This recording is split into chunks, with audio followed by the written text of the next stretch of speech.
So I wanted to chat with you guys today a little bit about how I view the difference between an executive assistant and a virtual assistant. So often I get clients that are like, hey Steph, I really need somebody to help me with all of these tasks that are falling on my plate, but I don't know who to hire. I don't know what to hire. What am I going to give them? And so I always say a great option to get started is a virtual assistant. It's somebody who can check your email, who can do some marketing, some templates for you, who can help you just get really organized and take some of that stuff off your plate.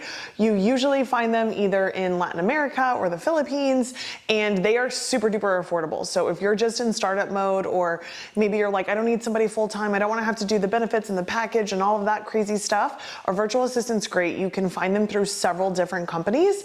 I'll link one below for you guys that we really love working with as well. But you can find these virtual assistants through several different companies, and they take care of a lot of the vetting. They do background checks, they train them, they make sure that they're really qualified for you and your needs. And that's always been my favorite way to find them. And so the virtual assistant is going to be somebody who's virtual. So likely they don't live anywhere near you, and you're not giving them super like exclusive or super behind the scenes information into the business. You're really just giving them tasks. You usually can get away with paying them anywhere from $8 to $12 an hour, and they are able to lift things off your plate for you. Executive assistant is much different. They are people who are executing at a high level. I say if you need to double yourself and your output, it's time to bring on an executive assistant. And so for me, my executive assistant works on all things with me. So it doesn't matter the business. She can help me with those. She navigates my email, my schedule, my podcast schedule.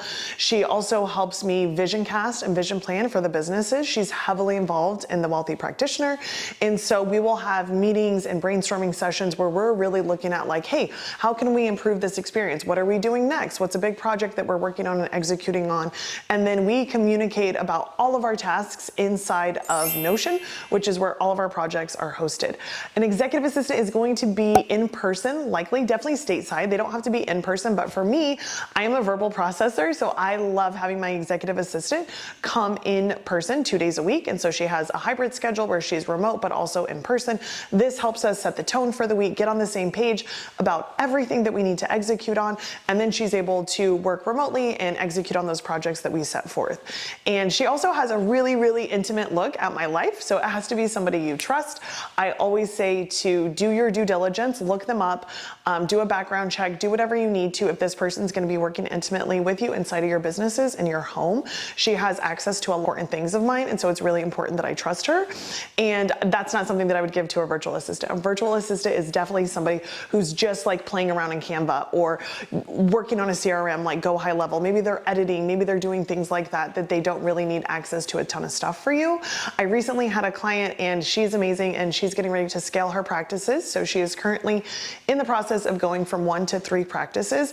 And I was like, girl, you need an executive assistant. It is time for you to duplicate yourself. You cannot manage everything that you have going on, and you need to be able to offload some of these really important tasks that somebody else can help you with. You don't need to do all of them on your own. And so about 4 months ago, prior to opening her new offices, we started looking for an executive assistant.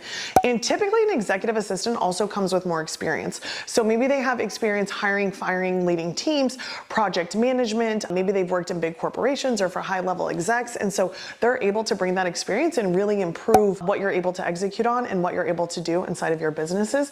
One of my little secrets is that I have my executive assistant trained by my friend who is a wizard with AI and automations. And so if you have executive assistants, you absolutely should make sure that you're pouring into them and getting them up to speed on all the latest and greatest, and also pouring into them, mentoring them so that they can rise up to the level of standards in which you operate at. And then you're going to be a secret weapon for success. Your team is going to be a secret weapon, and you're going to be able to crush your goals at a much quicker rate.